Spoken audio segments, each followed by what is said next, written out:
नमस्कार दोस्तों, इस टाइम हम आ चुके हैं चंदौली के तटस्थीय क्षेत्र में, जहाँ पे गांव गंगा समीप में है। और यहाँ पे गांव वालों की सबसे बड़ी समस्या यही हुआ करती थी कि यहाँ पे सबसे ज़्यादा कटाने हुआ करती थी। हम आपको दिखा देते हैं कि देखिए कटाने किस तरीके से होती हैं।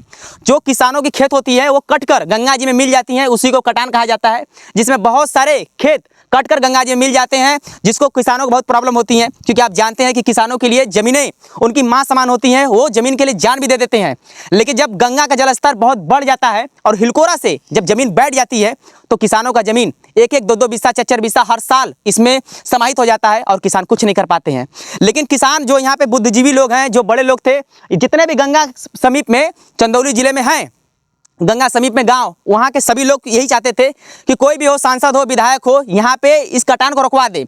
और बार बार अर्जी लगाने के बाद आखिरकार वो समय आ ही गया इन गाँव में कि यहाँ पे ट्यूब लगना शुरू हुआ। और जब ट्यूब लग रहा था तो बहुत सारे लोगों के मन में यह था कि ट्यूब सक्सेसफुल है कि नहीं है, क्योंकि लोगों को विश्वास नहीं हो रहा था कि इससे कटाने रुक पाएंगी। लेकिन हम आपको बता दें कि ये वाटर प्रूफ है और इसमें बालू भरा है और ये पूरी तरह से सक्सेसफुल है।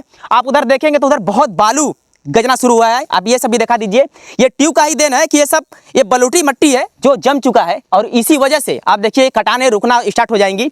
ये मात्र जितना भी आप देख सकते हैं, जितना भी पटा है मात्र 2 साल में पटा है और ये पूरी तरह से पटकर समझ लिए अच्छा हो गया है, जिससे किसानों को अच्छा होगा। देखिए किसान भी हैं, आइए उनसे हम बात कराते हैं कि ये जब से ट्यूब लगा है इस गाँव को फायदा हुआ है कि नहीं।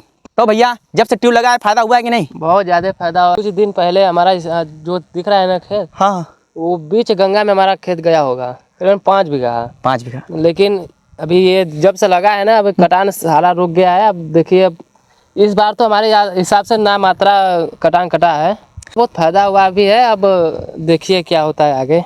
देखिए दोस्तों, हम कह रहे थे ना कि देखिए जितने भी लोग किसान हैं यही कहेंगे कि अब कटान रुक चुका है। देखिए कटान एक बैग नहीं रुकेगा, कम से कम 5% कटेगा। और जितना कट कर अब ये देखिए बालू पट रहा है ना, अभी बालू से आप समझ लीजिए कि हिलकोरा उसमें कम लगेगा। क्यों ना भैया, बात सही है? नहीं, सही।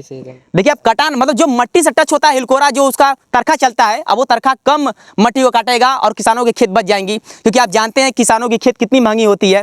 आप उनका रेट पैसों से नहीं लगा सकते हैं, क्योंकि वो धरती को माँ समझते हैं और उसमें अनाज उगाते हैं, तभी आप लोग खा पाते हैं। इतनी किसान अपने धरती से लगाव करते हैं।